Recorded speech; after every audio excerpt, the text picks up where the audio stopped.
Hello children, my name is Paragon, and I'm going to tell you a story. Keep in mind that this is just for beginners, and as such, I will be referencing the 5th edition Dungeons & Dragons Player Handbook only, and all properties therein belong to Wizard of the Coast, and any pictures I use belong to the respective artist. So, on to the topic of the day, magic. The end-all, cure-all, the abracadabra and alakazam. The arcane, natural, and holy way of affecting the world around you in D&D. But fire at your fingertips is a really effective way of burning off your eyebrows. So for you who have yet to form your first magic circle, I'll lay out the basics.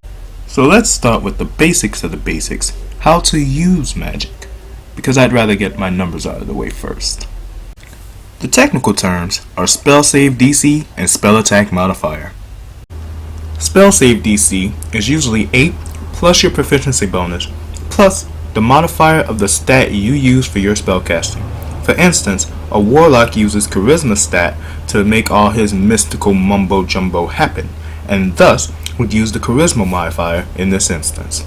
It is a static number that must be beaten by the target to resist your magic. Alternatively, spell attack modifier, represented by your proficiency bonus added to your stat modifier, determines if your spell hits anything. If a goblin's AC is more than all those previous numbers combined, your Eldritch Blast is going to find itself going wide. Now magic, just like your character, has different levels, ranging from 0 to 9, and the levels tell you just how much power you're bringing to the table. I divide them into 5 categories. Level 0 spells, also known as cantrips, are easy to use, and in my opinion the most useful spells ever in the game. Though they don't pack much power while fighting, the sheer utility of them and the fact they don't require spell slots to use make having at least a few cantrips smart no matter what class you play. I personally like giving Blade Ward to a barbarian, so even if they run out of uses in their rage ability, they can still bounce crossbow bolts off their packs, laughing all the way.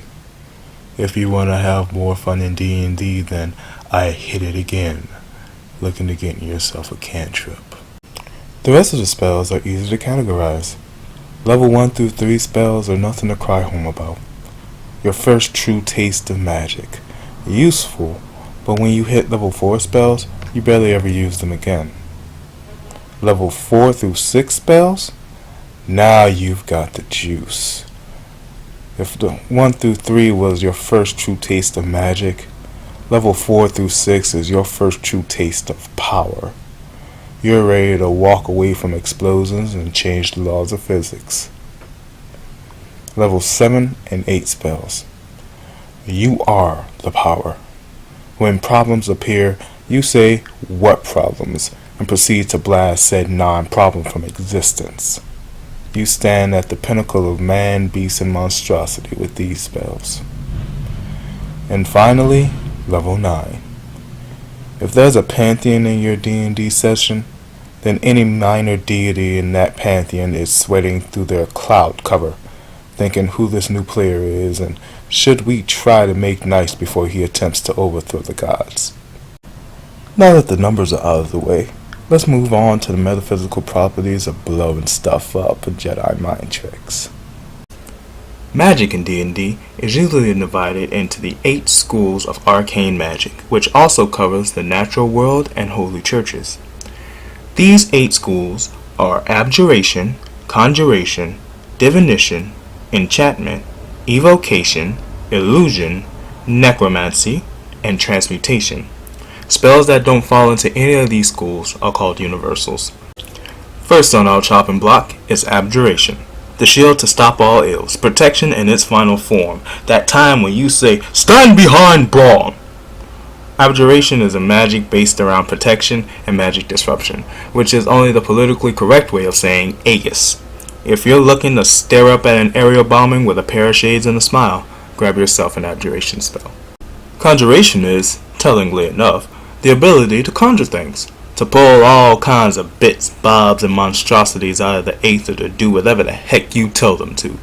Whether you're building a house in a second, or binding someone in vines, or calling Lord Cthulhu to feast on this mortal coil, you're going to have to do it with a conjuration spell.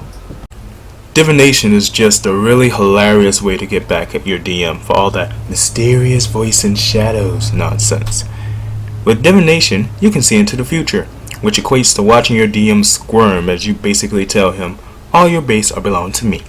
If you have an interest in crystal balls and a knack for blackjack, you'll want a divination spell. Enchantment. This isn't your Elder Scrolls enchantment. This is magic geared towards messing with people in various ways. One of which is my favorite spell, Sleep, a way to sandman your enemies into letting you shank them in the spleen. If you want your enemy to loan you a 5 and let you sleep with his wife, enchant him. Evocation magic is channeling your inner Michael Bay, the boom and kaboom, and almost all the things people walk away from in slow motion.